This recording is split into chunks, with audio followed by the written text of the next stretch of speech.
Okey, insya-Allah pada malam ni tajuk kuliah kita pada malam ni adalah tentang dosa.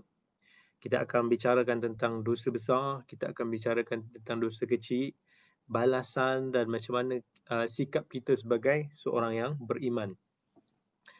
Baik, insya-Allah, a'udzubillahi minasyaitanirrajim. Bismillahirrahmanirrahim. Alhamdulillahirabbil alamin. Wassalatu wassalamu ala rasulihil amin nabiyyina Muhammadin sallallahu ala alihi wa ashabihi ajma'in. Rabbi shrah li sadri wa yassir li amri wahlul 'uqdatam min lisani yafqahu qawli, amma ba'd. Kita bersiaran pada malam ini di Facebook page Baitus Salam dan juga di live IG.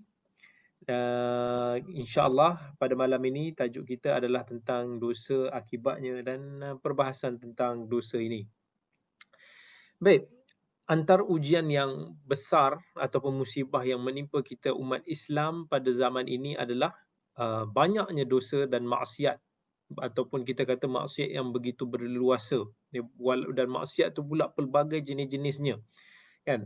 Bab kata Ibn Qayyim rahimahullah, Ibn Qayyim kata wa hadhil ma'asi laha adrarun 'ala al-qulub. Maksiat-maksiat yang kita lakukan ni sebenarnya dia boleh memberi mudarat kepada hati kita. Kadararis sumumi 'ala al-abdani 'ala ikhtilafi darajatiha fi ad-darar. Macam dia kata, macam racun yang boleh memberi mudarat kepada tubuh kita, dan mudarat racun itu ada pelbagai tahap. وهل في الدنيا والآخرة شرور وداء إلا سببه المعاصي والذنوب. Kata Ibn Qayyim rahimahullah, adakah ada lagi bahaya ataupun bala penyakit yang lebih dahsyat di dunia dan di akhirat, melainkan puncanya adalah maksiat dan dosa yang kita lakukan? Apa yang telah mengeluarkan Nabi Adam dan isterinya Hawa daripada satu tempat yang penuh dengan kenikmatan, kelazatan, iaitu syurga, ke dunia ini yang penuh dengan kesedihan, yang penuh dengan kesengsaraan dan ujian? Ibn Qayyim kata, وَمَا الَّذِي أَخْرَجَ إِبْلِيسَ مِنْ مَلَكُوتِ السَّمَاءِ فَطَرَدَهُ وَلَعَنَهُ وَأَبْدَلَهُ بِالرَّحْمَةِ لَعْنًا وَبِالْإِيمَانِ كُفْرًا. Apa lagi yang telah mengeluarkan Iblis, kan, daripada kekuasaan di langit, lalu Iblis itu ditendang, dilaknat, dan digantikan rahmat itu menjadi laknat, digantikan iman itu kepada kufur. وَمَا الَّذِي أَغْرَقَ أَهْلَ الْأَرْضِ كُلَّهُمْ حَتَّى عَلَى الْمَاءِ فَوْقَ رُؤُوسِ الْجِبَالِ. Apa lagi yang telah menenggelamkan bumi ini sampai airnya naik melepasi puncak-puncak gunung, iaitu Ibn Qayyim mengingatkan kita tentang peristiwa azab yang berlaku pada kaum Nabi Nuh. وَمَا الَّذِي سَلَّطَ الرِّيحَ عَلَى قَوْمِ عَادٍ حَتَّى أَلْقَتْهُمْ مَوْتًا عَلَى وَجْهِ الْأَرْضِ كَأَنَّهُمْ أَعْجَازُ نَخْلٍ خَاوِيَةٍ. Apa lagi yang telah menyebabkan kaum Nabi Ad ini ditimpa oleh angin taufan sampai mereka ini tumbang, tercabut seolah-olah pokok-pokok yang lemah. وَمَا الَّذِي أَرْسَلَ عَلَى قَوْمِ ثَمُودٍ الصَّيْحَةَ حَتَّى قُطِعَتْ قُلُوبُهُمْ فِي أَجْوَافِهِمْ وَمَاتُوا عَنْ آخِرِهِمْ. Apa lagi yang telah menyebabkan binasanya kaum Thamud, kan? وَمَا الَّذِي أَغْرَقَ فِرْعَوْنَ وَقَوْمَهُ ثُمَّ نَقَلَتْ أَرْوَاحَهُمْ إِلَى جَهَنَّمَ. Apa lagi yang telah menenggelamkan Fir'aun dan kaumnya, lalu menghantar ataupun berpindahnya roh mereka ke neraka. فَالْأَجْسَادُ لِلْغَرْقِ, walaupun tubuh mereka ini tenggelam di dalam lautan. وَالْأَرْوَاحُ لِلْحَرْقِ, sedangkan roh mereka itu pula dibakar di api neraka. وَمَا الَّذِي خَسَفَ بِقَارُونَ وَدَارَهُ وَمَالَهُ. Apa lagi yang telah menenggelamkan harta-harta, rumah-rumah, istana-istana Qarun? Jawapannya adalah maksiat dan dosa. Sebab tu kita jangan ambil mudah tentang dosa dan maksiat, sebab inilah yang telah menghancurkan umat-umat terdahulu, yang telah mengazab umat-umat terdahulu yang ingkar, yang sering melakukan maksiat.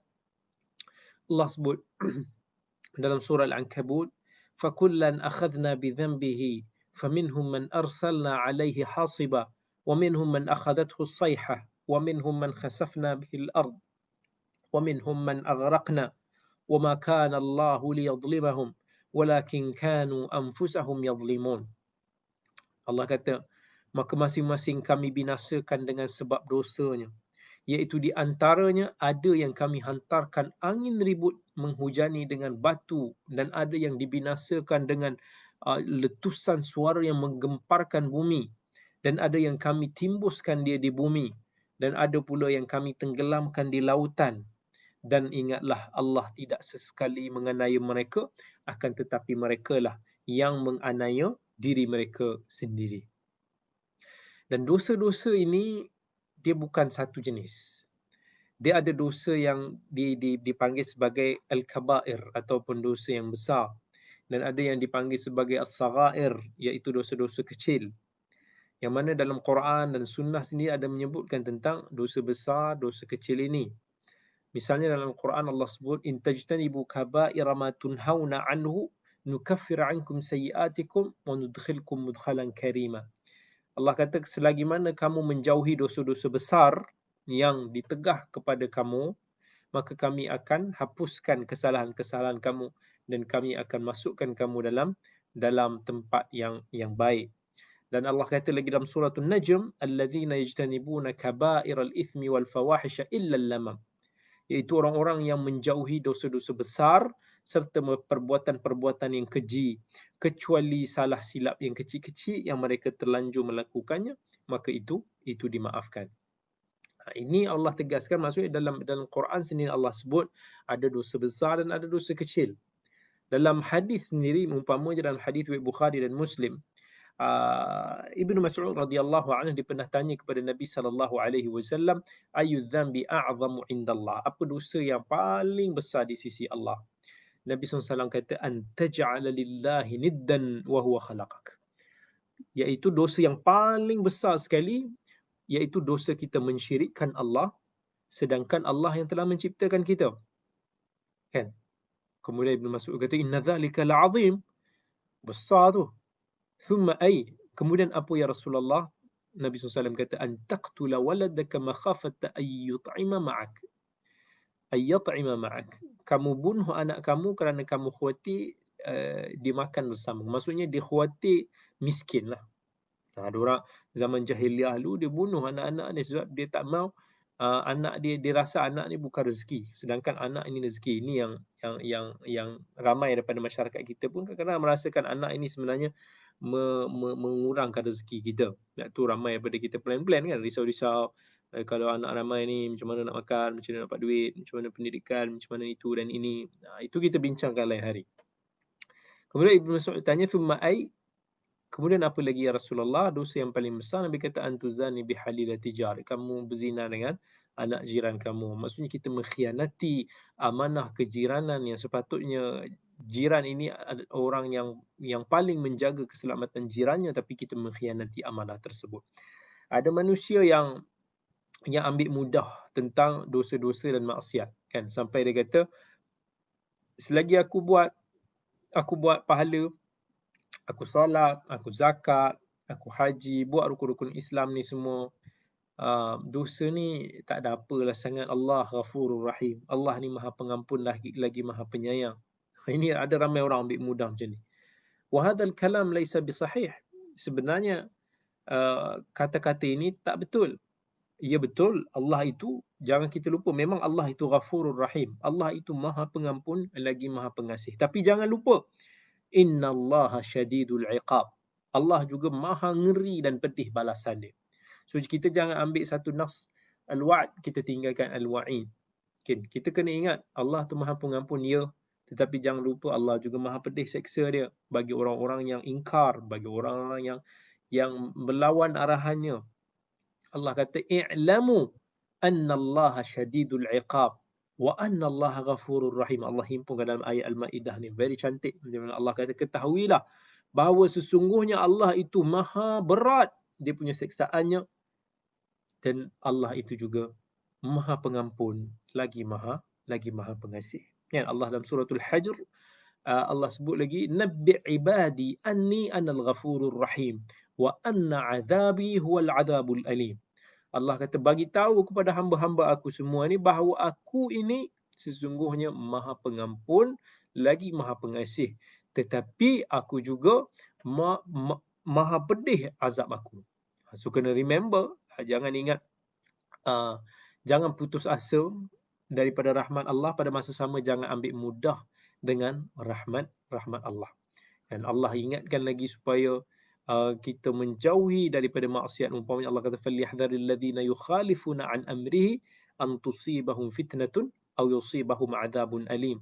Dan berhati-hatilah, hindarilah daripada menyelisihi perintah daripada nabimu supaya kalian tidak ditimpakan dengan fitnah ataupun azab yang pedih. Kan? Allah mengancam orang-orang yang mengambil mudah tentang dosa. Allah kata, wa tahsabunahu hayyinan wa huwa 'indallahi 'azim. Janganlah kamu menyangka sebahagian dosa itu sebagai ringan, sedangkan ianya begitu besar di sisi Allah Azza wa Jalla. Al-Imam Ahmad dalam musnadnya disebut tentang sebuah hadis daripada Sahal bin Sa'ad.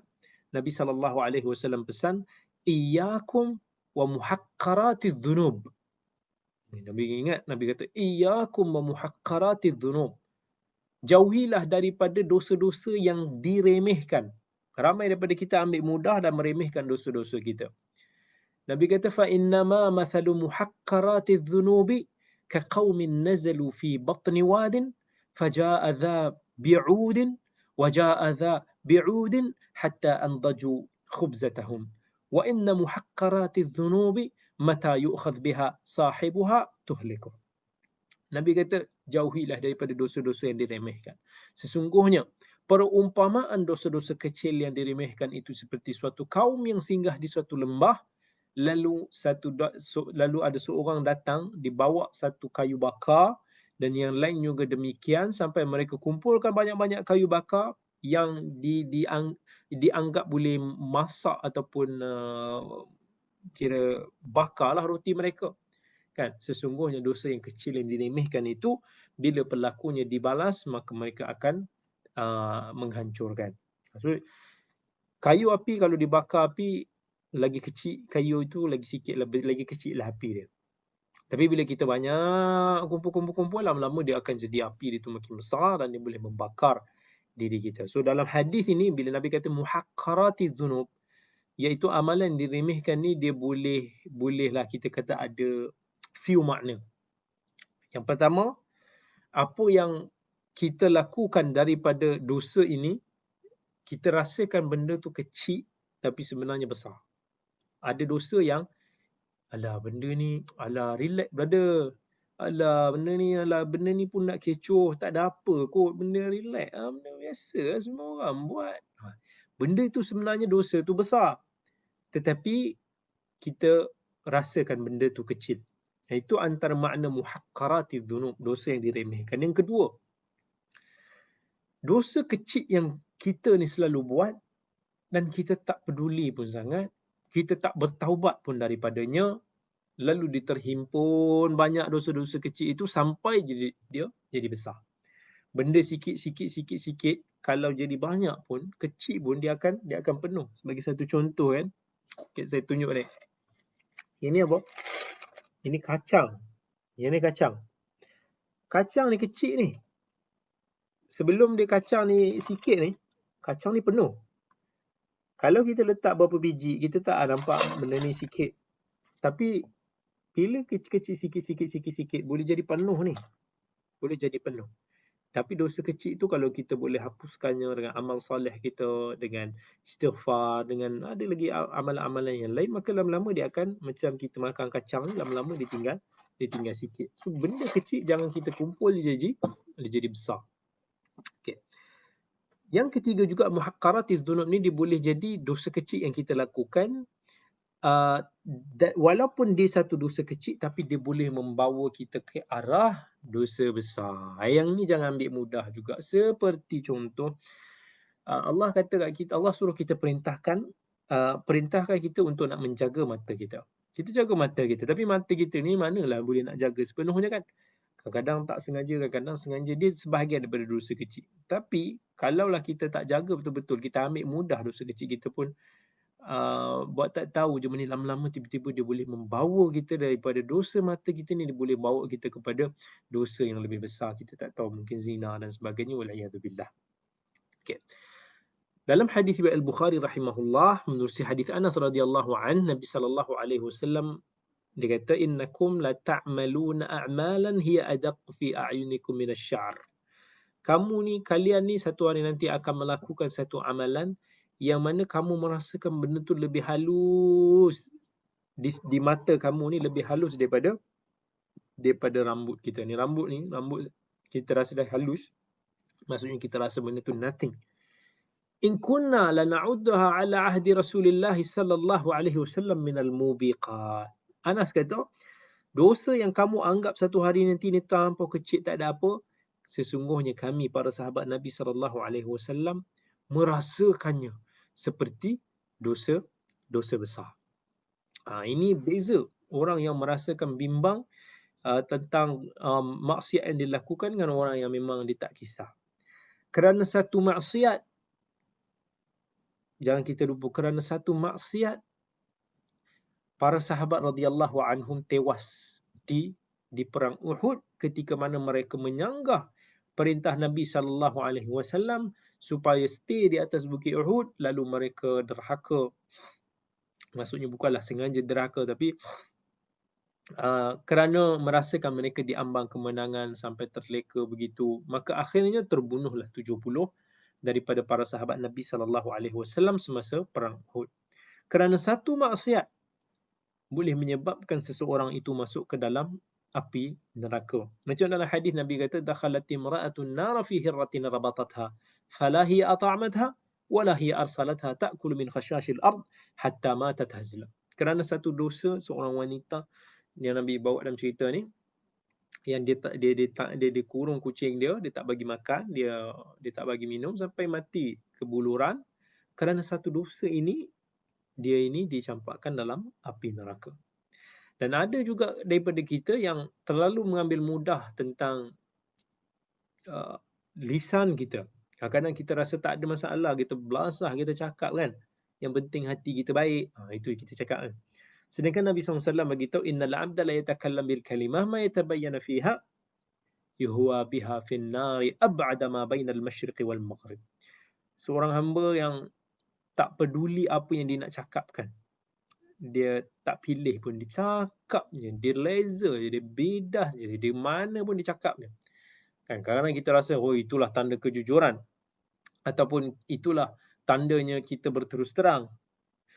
Sedangkan perkataan itu boleh mendatangkan kemurkaan di sisi Allah Azza wa Jal, sama ada kerana salahnya perkataan tu, ataupun kerana kita menyakiti orang lain di tempat yang tidak sepatutnya.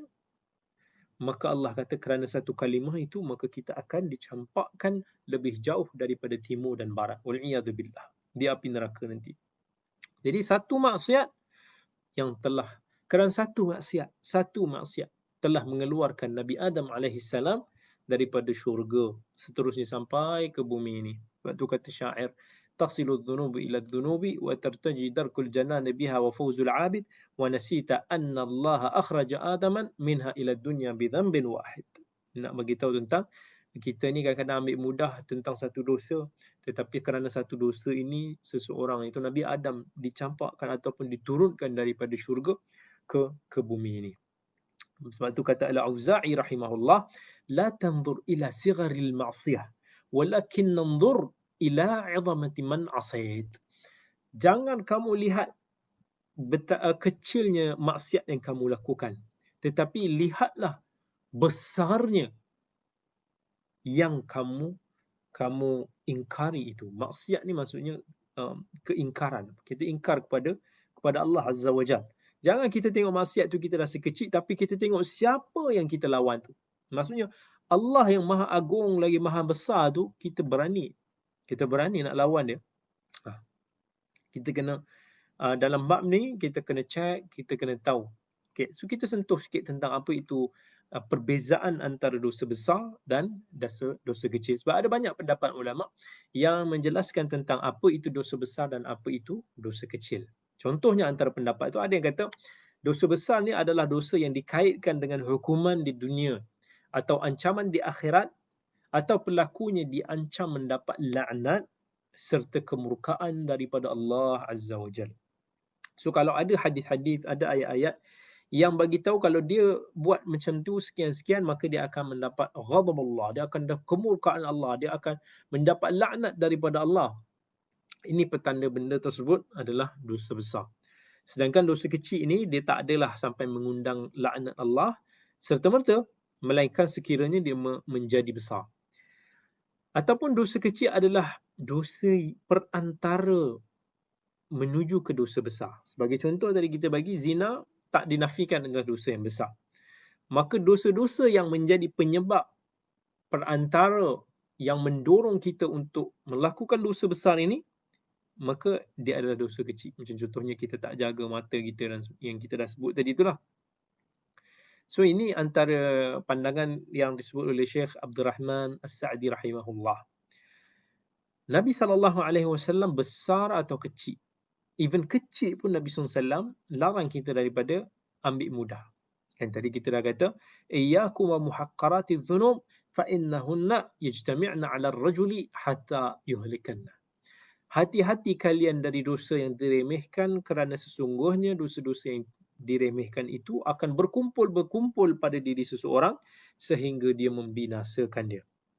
Kemudian Nabi SAW ada bawa dalam sebuah hadis riwayat Ahmad tentang perumpamaan bahayanya orang-orang yang meremeh ataupun mengambil mudah tentang dosa-dosa kecil ni. Nabi bawa Nabi SAW ni dia nak mudahkan kefahaman kita. Dia selalu bawakan kita tentang beberapa perumpamaan, misal yang metafor ke yang boleh buatkan kita ni lebih memahami tentang satu-satu perbahasan. So dalam hadis riwayat Ahmad ni Nabi SAW sebut مثل محقرات الذنوب كمثل قوم سفر نزلوا بأرض قفر معهم طعام لا يصلحهم إلا النار فتفرقوا فجعل هذا يجيء بالروثة ويجيء هذا بالعظم ويجيء هذا بالعود حتى جمعوا من ذلك ما أصلحوا به طعامهم فكذلك صاحب المحقرات يكذب الكذبة ويذنب الذنب ويجمع من ذلك ما لعله أن يكبه الله bihi ala wajhi fi nari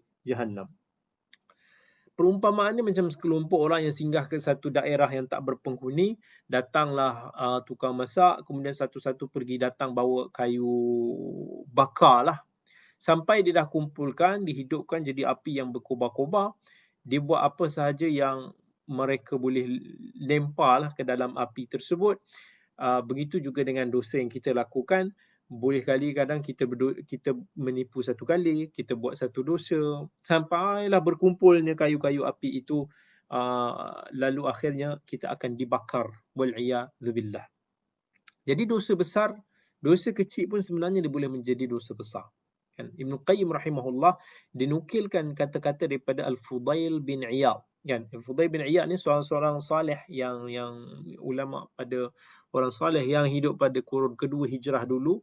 Katanya biqadri ma yasghuru adh-dhanbi 'indaka ya'dhum 'inda Allah. Semakin kecilnya kadar satu dosa di mata kamu, maka semakin besar kadar dosa tersebut menurut Allah, dan semakin besar dosa itu di mata kamu, maka semakin kecil kadar dosa tersebut menurut Allah.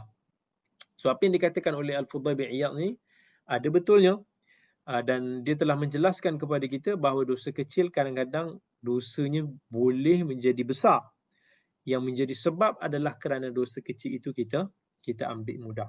Selain itu dosa kecil yang yang boleh jadi besar kalau kita terus menerus lakukan.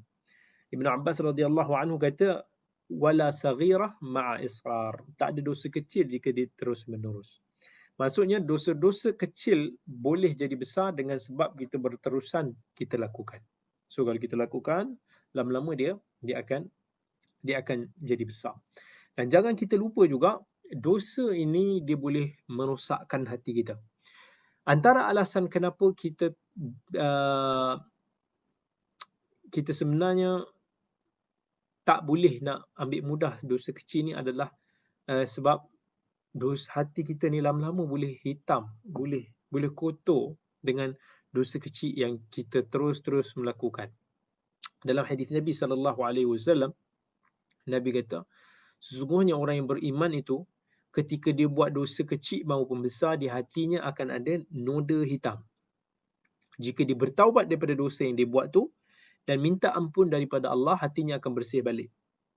Tapi jika dia tambah dosa tersebut, noda hitam tersebut, titik hitam tersebut akan semakin bertambah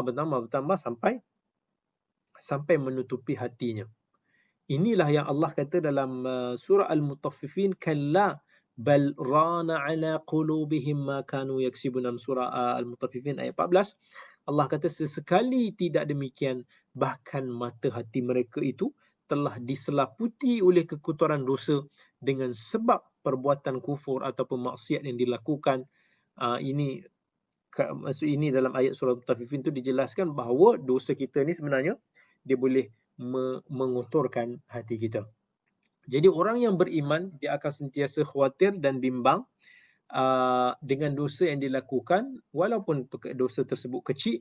Pertamanya kerana dia merasakan bahawa Allah Azza wa Jal akan menghitung, menghisab hamba-hambanya segala dosa yang dilakukan, baik sekecil zarah sekalipun ataupun dosa besar. Yang keduanya, orang yang beriman, dia melihat kepada besarnya pihak yang dia diingkar itu, iaitu Allah Azza wa Jal. Yang ketiga, orang yang beriman ni, dia merasakan even dosa kecil ini juga besar di sisi Allah. Dia ada perasaan ekstra, perasaan berhati-hati sedemikian. Dan orang yang beriman ni juga yang keempat, dia merasakan bahawa dosa yang dilakukan dia boleh mengundang kemurkaan Allah dan dia tak mau mengundang kemurkaan Allah. Dan orang yang beriman ni juga, walaupun dosa tersebut kecil dilakukan, tetapi dia tetap risau kerana dosa tersebut dia akan dicampak dalam api neraka, wal'iyadzubillah. Dan orang yang beriman, dia risau mati dalam keadaan dia sedang melakukan maksiat. Dan orang yang beriman ni juga, dia tak mau hati dia dihitamkan oleh dosa-dosa, walaupun dosa kecil. Kerana dosa yang diambil remeh ini boleh jadi menjebakkan dia ke dalam dosa yang lebih dahsyat.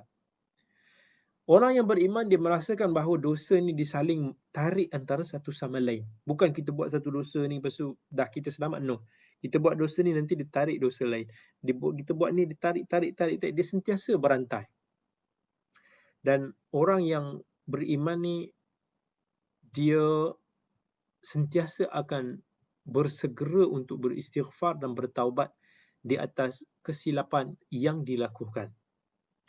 Dan orang yang beriman ni, dia tidak akan sesekali meremehkan sebarang dosa, apa pun, baik yang kecil maupun yang besar. Jadi maksiat ni dia ada banyak. Bila dia ada banyak, maka dia punya, kita panggil uqubat dia, ataupun dia punya balasan dia juga banyak. Dan Ibn Qayyim ada sebut dalam kitab Al-Jawabul Kafi, dia kata antara balasan ataupun ancaman kan bagi orang-orang yang bergelumang dengan maksiat ni, pertama sekali kata Ibn Qayyim, dia boleh menjebakkan kita dalam lembah kehinaan.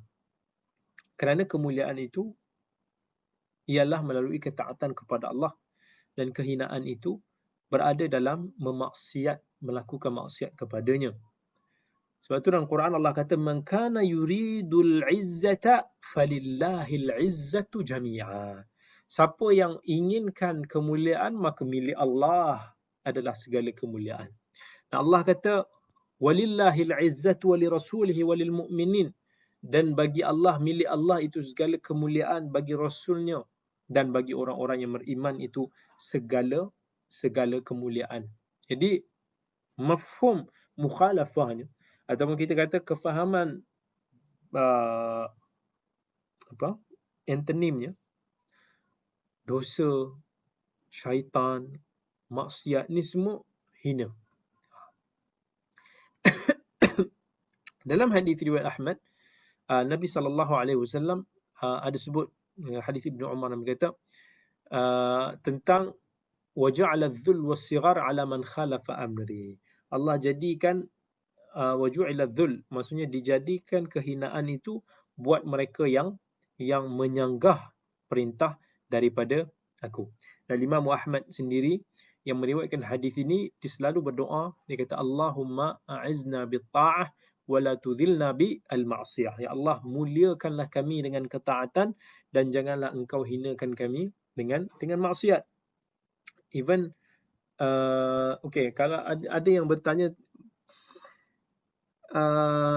Ustaz, nisbah satu dosa, satu istighfar berapa? Dia tak ada satu nisbah, satu istighfar, tapi kita istighfar sebanyak mungkin yang kita lakukan. Bila bertanya tentang tu,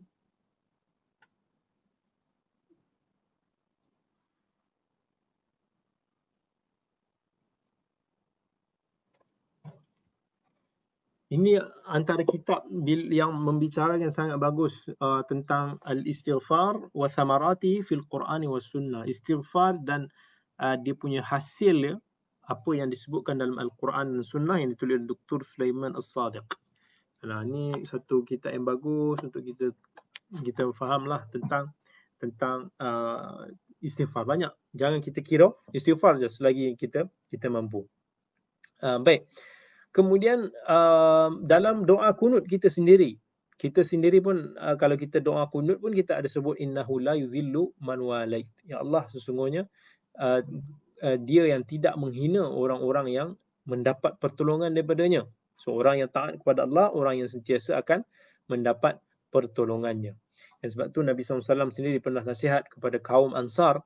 Nabi kata, ya ma'syaral ansar, alam takunu adhillah fa'azzakumullah.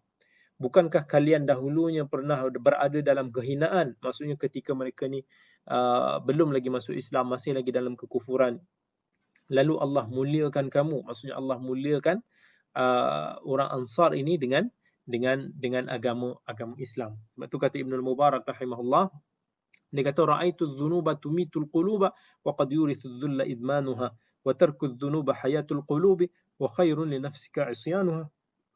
Dia kata aku melihat banyak dosa-dosa yang telah mematikan hati-hati manusia, yang telah menyebabkan mereka ini dalam lembah kehinaan. Meninggalkan dosa ini boleh menghidupkan hati. Itu lebih baik bagi kamu daripada kamu melakukan maksiat. Kemudian antara uqubat yang kedua yang disebutkan Ibn Qayyim rahimahullah, dia akan menyebabkan antara kita dengan Allah ini akan berlaku satu renggang yang besar. Orang yang mendekati Allah, menghampiri Allah ialah mereka yang selalu berada dalam ketaatan. Sedangkan orang yang mengingkari Allah ni, dia akan meletakkan benting lah. Kita kata semakin lama semakin menjauhi daripada Allah Azza wa Jal.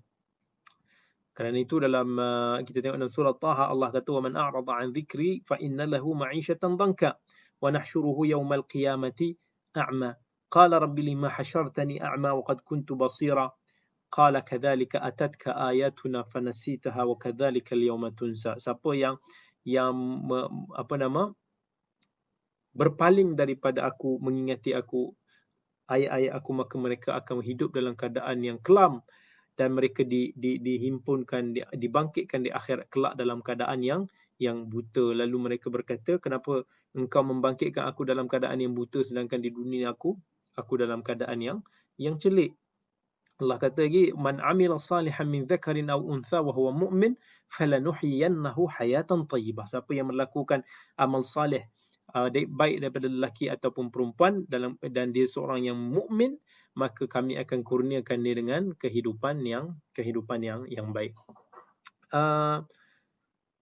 Macam mana, ada yang bertanya macam mana kita nak hidupkan hati yang telah mati? Nak hidupkan hati yang telah mati ialah kita kena selalu dekat dengan Allah. Sebab Allah kata alladzina amanu wa tatma'innu qulubuhum bi dzikrillah ala bi dzikrillah tatma'innul qulub.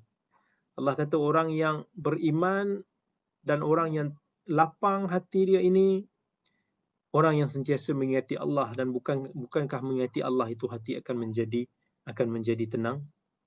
Maksudnya kita akan sentiasa bila kita semakin dekat dengan Allah, Allah akan kurniakan kita sifat redha, qanaah, sabar, syukur. Sifat-sifat inilah yang akan membuatkan hati kita akan sentiasa hidup. Kita akan jadi kaya jiwa. Orang yang kaya jiwa ni dia adalah orang kaya yang sebenar. Satu Nabi SAW beritahu, laisal ghina an kathratil arad, walakinnal ghina ghinan nafs. Bukanlah kekayaan itu dengan banyaknya harta yang kita ada, tetapi kaya yang sebenar itu adalah kaya jiwa. Dan jiwa itu di mana tempat dia? Dalam jantung hati kita. Baik. Kita sambung sikit lagi, iaitu Ibn Qayyim rahimahullah disebut lagi antara akibat daripada kita banyak melakukan dosa, Allah akan taba'allahu ala qulubihim fakana minal ghafilin. Maksudnya Allah akan cop hati kita ni sebagai orang-orang yang leka. Kita akan kita lama-lama macam kita dah tak pedulilah soal halal haram. Kita akan buat itu yang akan menyebabkan lama-lama kita makin menjauhi daripada rahmat Allah.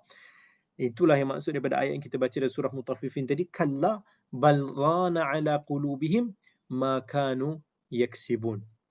Dan ingat kita bagi tahu daripada satu titik itu lama-lama dia akan tutup hati kita, lama-lama hati kita itu akan jadi hitam. Dan orang yang beriman ni, kenapa dia merasakan dia tetap risau kepada dosa dia, walaupun dosa itu mungkin adalah dosa yang kecil. Okay. Kalau kita ingat tentang sebuah hadis Nabi SAW, Nabi SAW ada sebut dalam sebuah hadis, innal mu'mina yara dhunubahu ka'annahu qa'idun tahta jabalin yakhafu an yaqa'a alayh. Wa innal fajir yara dhunubahu kadhubabin marra ala anfihi faqala bihi hakadha. Maksudnya Nabi SAW nak buat satu perumpamaan. Nabi SAW suka bagi perumpamaan, nak bagi orang faham. Dia kata perumpamaan orang yang betul-betul beriman ni, dia orang yang seolah-olah dia duduk di pinggiran bukit, kan? Dan dia sentiasa rasa risau, tiba-tiba ada batu jatuh atas kepala dia. Maksudnya dia sentiasa risau ada dosa. Dia takut, dia tak secure rasa. Tetapi orang yang fajir, orang yang pelaku maksiat ini, dia melihat dosa dia macam lalat je. Yang hinggap di hidung dia, dia halau-halau macam tu. Dia tak rasa apa pun, nothing. Hilang, datang balik, hilang, lalat, datang balik. Masya Allah, Nabi buat satu perumpamaan yang menarik dan mudah untuk nak kita faham.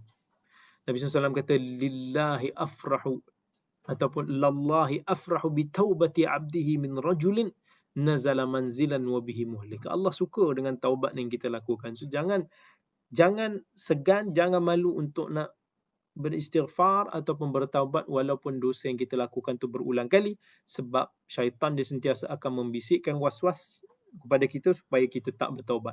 Bila kita tak bertaubat, kita dalam dosa, dan bila kita dosa, kita akan sentiasa jauh daripada rahmat Allah Azza wa Jal.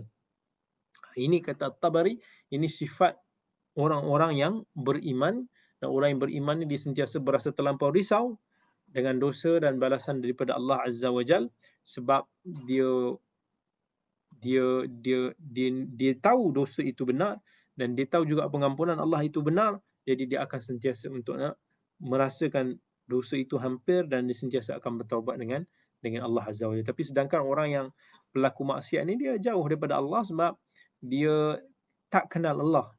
Dia tak kenal Allah, maka dia kurang takut kepada Allah, dan dia ambil mudah tentang maksiat yang dilakukan. Kan?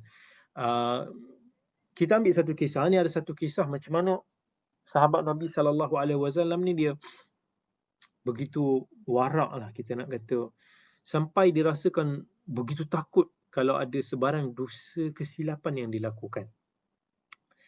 Anas dicerita bila turunnya ayat ya ayyuhalladzina amanu la tarfa'u aswatakum fawqa sautin nabi. Dalam surah Hujurat ayat 2 Allah kata, wahai orang yang beriman, janganlah kalian naikkan suara kamu lebih tinggi daripada suara Nabi sallallahu alaihi wasallam. Thabit bin Qais, seorang sahabat Nabi, bila dia dengar ayat ni, sampai dia takut, dia risau sampai dia kata, ana min ahlin nar, ana min ahlin nar, ana min ahlin nar. Ya Allah, aku ini daripada penghuni neraka, aku ni penghuni neraka. Dia risau sangat. Sampai dia macam, sampai dia lama juga tak muncul lah. Sampai Nabi SAW perasan. Jadi Nabi tanya pada Sa'd bin Mu'adh. Sa'd bin Mu'adh ni jiran dia.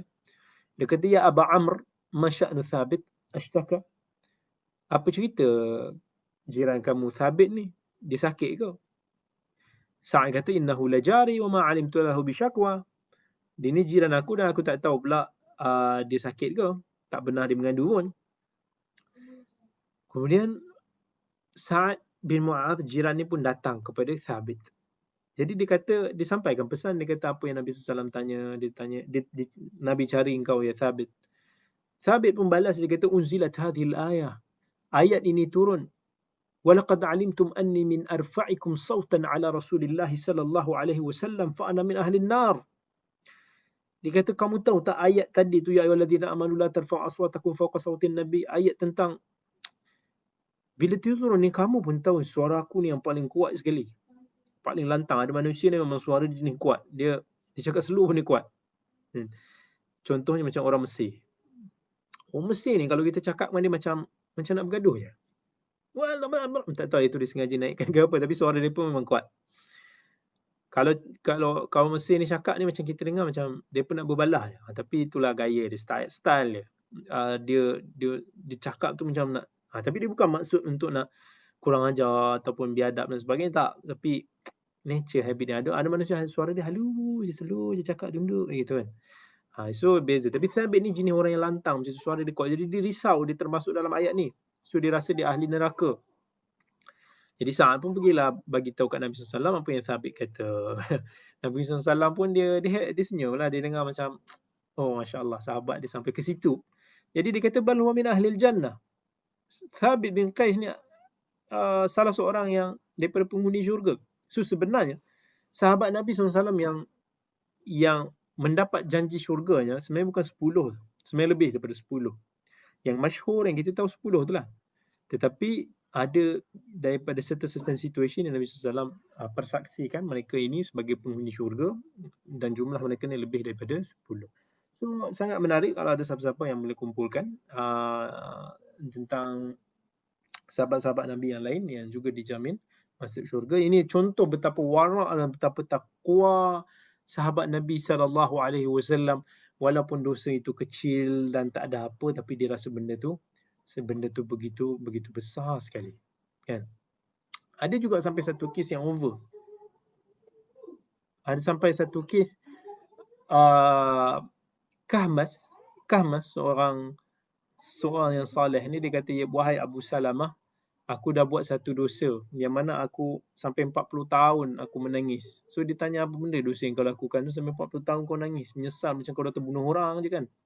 Dia kata satu hari ada seorang tu dia ziarah aku dan aku belikan kepada dia ikan kan. Lalu bila dia makan, aku pun pergi ke ke toilet lah macam tu, milik jiran aku, dan aku pun ambil sikit daripada tanah. Daripada tanah tu aku basuh tangan. Bagi tangan air basuhan lah. Kerana itu dia menangis sampai 40 tahun. Tapi ini melampau sangat. Sampai ke tahap tu bukanlah tahap milik, kata totally milik orang tu, tanah tu tak ada isu pun. So bukanlah sampai ke tahap tu lah. Ini kadang-kadang sama orang dia begitu risau sangat dalam bab ni. Tak apa, kita hormat dalam bab tersebut. Tapi orang beriman apapun, dia tetap tak ambil mudah dosa kecil. Dia merasakan dosa kecil itu juga adalah sebahagian daripada dosa besar. Kita renungkan Allah sebut dalam suratul Kahf, Allah kata, wa wudi'al kitab fataral mujrimina mushfiqina mimma fihi wa yaquluna ya wailatana ma li hadzal kitab la yughadiru saghiratan wala kabiratan illa ahsaha wa wajadu ma 'amilu hadiran wa la yadhlimu rabbuka ahada. Allah kata, dan kitab-kitab amal juga tetap akan dibentangkan.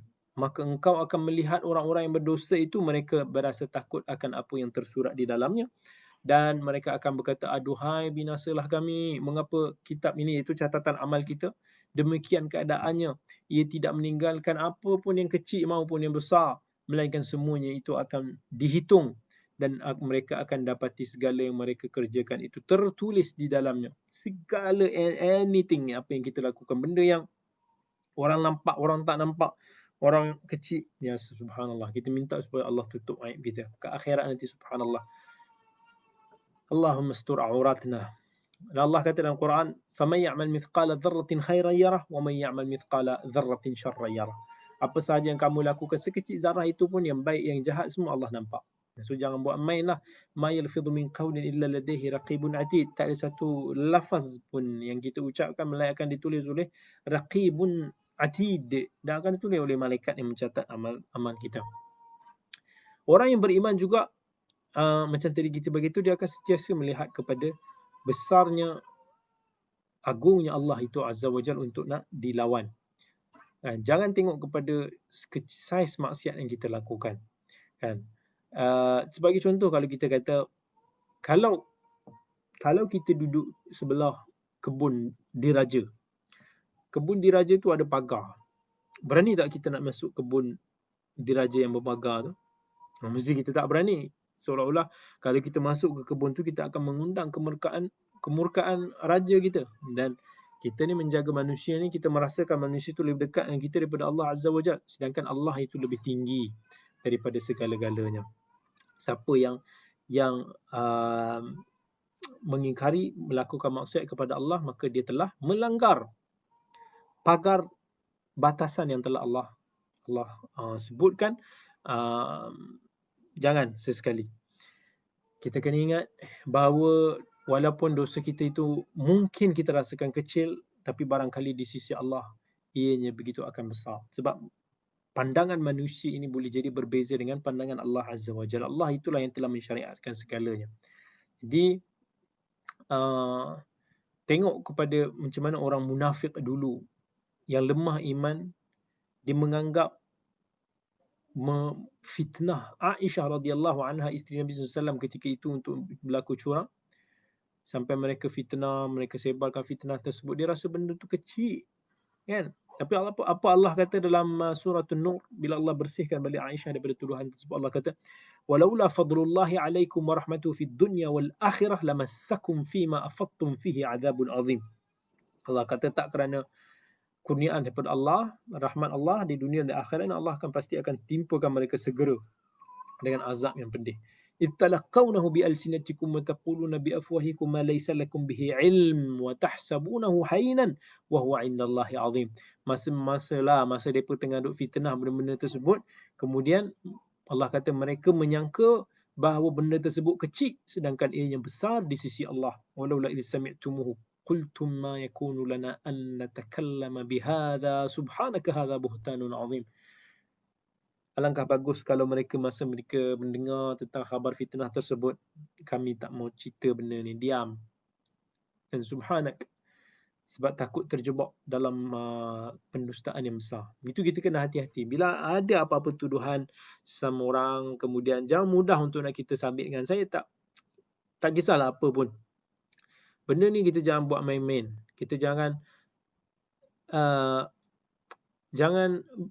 yalah, kadang-kadang kita baca berita, kita tengok fulan dituduh sekian, fulan dibebaskan sekian.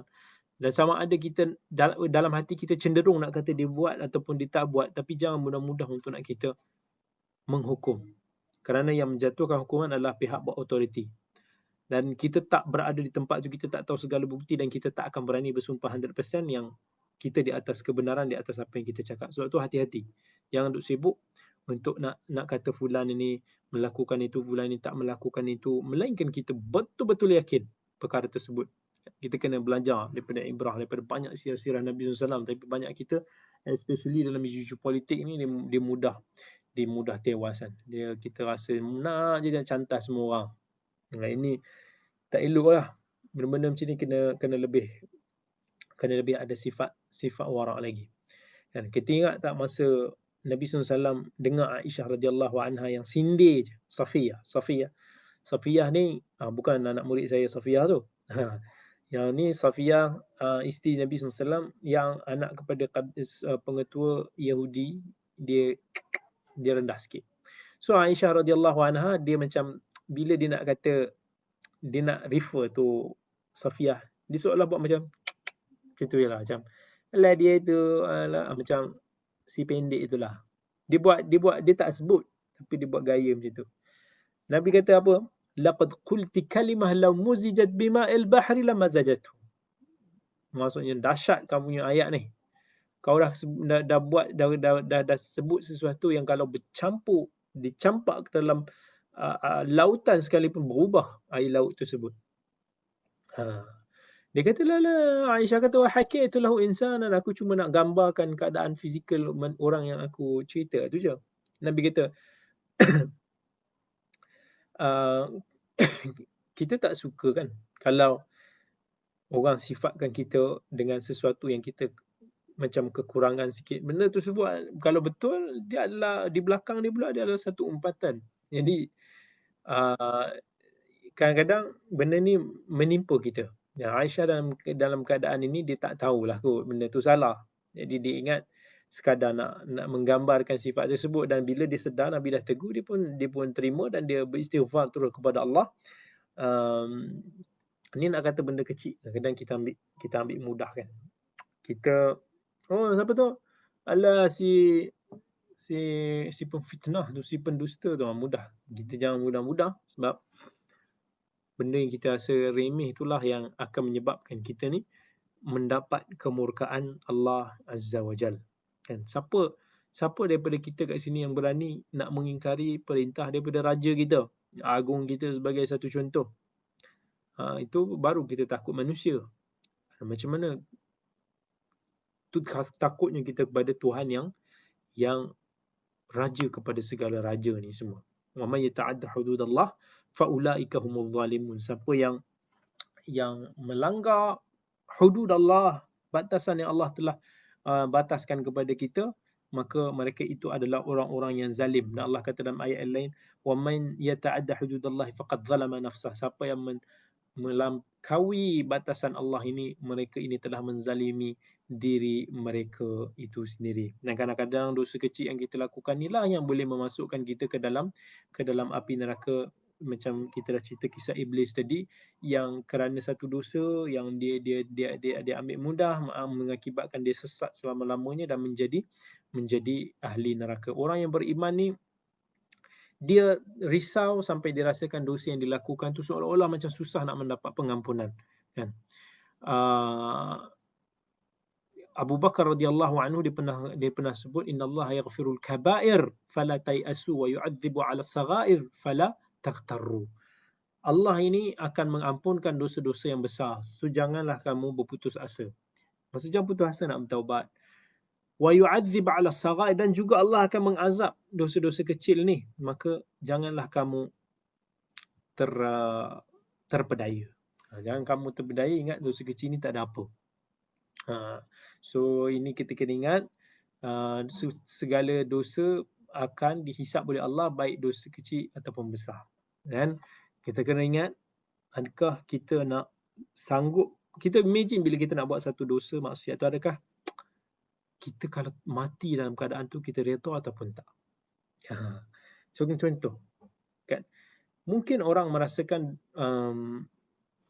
merokok ni bukan dosa besar kan. Ramai orang anggap benda ni remeh, tak ada apa. Tapi bagi perokok tu, adakah dia sanggup mati ketika mana dia sedang merokok? Sanggup tak dia mati dalam keadaan tersebut? Sanggup tak kita mati dalam keadaan kita tengah buat benda-benda yang lara? Kita tengah benda-benda macam tu. Kadang-kadang ada orang ajak, macam ada orang ajak. Saya ingat dulu ada orang cakap, mak saya, dia kata, mak jom pergi tengok wayang. Tapi mak saya kata, macam mana kalau mak mati dalam tu? Soalan dia tak mau ajak dah. Itu dia punya implikasi dia. Takut. Kan? Sufyan Ats-Tsauri rahimahullah, dia menangis. Pernah dia menangis sepanjang malam. Bila subuh, orang tanya kat dia, kamu menangis sebab kamu takut dosa ke? Tapi dia kata, Dhunub ahwan min hadha innama abka khaufan min su'il khatimah. Dia kata dosa tu ialah berat tapi tak seberat daripada aku takut mati dalam keadaan su'il khatimah, dalam pengakhiran yang tak baik. Jadi kita jangan sesekali ambil mudah tentang dosa yang kita lakukan. Boleh jadi dia boleh jadi besar. Ingat hadis Nabi antaranya sebut la'anallahu sariq yasriqul bayda fatuqta' yaduh wa yasriqul habl fatuqta' yaduh. Allah melaknat orang yang pencuri yang mula-mula ni dia cuma curi telur, nothing, tak ada apa. Kemudian akhirnya dia mencuri sesuatu yang menyebabkan tangan dia dipotong. So daripada benda kecil, orang kata daripada dosa berbohong, lama-lama jadi pencuri. Itu pun kena betul-betul kena faham, dan kita kena jauhkan. Okay? Daripada tu, so insya-Allah kita doakan moga-moga Allah pelihara kita semua daripada dosa dan kalau ada pun, dan of course Nabi kata kullu bani Adam khata', setiap daripada anak Adam itu sering melakukan kesilapan, wa khairul khata'un at-tawwabun, dan sebaik-baik orang yang melakukan kesalahan adalah orang yang bertaubat. Banyak bertaubat. Bersegera kita bertaubat. Jangan kita tangguh, jangan kita timbun lagi dengan maksiat kita bertalu-talu. Jangan kita tangguh sebab kita tak tahu bila kita akan mati. Boleh jadi kita kata tak apalah aku bertaubat nantilah minggu depan. Kita tengok esok kita mati tak sempat bertaubat, waliyadzubillah. Moga Allah pelihara kita semua. Jadi insya-Allah jangan putus asa daripada rahmat Allah bagi mereka yang selalu melakukan dosa. Jangan sesekali putus asa daripada rahmat Allah. Dan orang yang macam kita ni yang banyak melakukan dosa ni juga, jangan terpedaya dengan dosa-dosa yang kita lakukan. Jangan pernah sesekali kita anggap kesalahan itu satu perkara yang remeh. Orang yang beriman tadi kita dah kongsi, orang yang beriman sentiasa rasa bahawa dosa dia itu umpama gunung yang akan jatuh hempap kita, yang boleh menyebabkan kita mati, binasa dan tak selamat. Jadi insya-Allah alhamdulillah sekadar itu sahaja dulu pada malam ini, perkongsian kita pada malam ini. Dan apa yang baik itu datang daripada Allah dan apa yang tidak itu datang daripada kelemahan diri saya sendiri. Aqulu qauli hadza wa astaghfirullahal azim li wa lakum. Wassalamualaikum warahmatullahi wabarakatuh. Selamat malam kepada sahabat-sahabat di Facebook dan juga di Insta Live. Kita berjumpa lagi. Jangan lupa insya-Allah di Insta Live pada hari Jumaat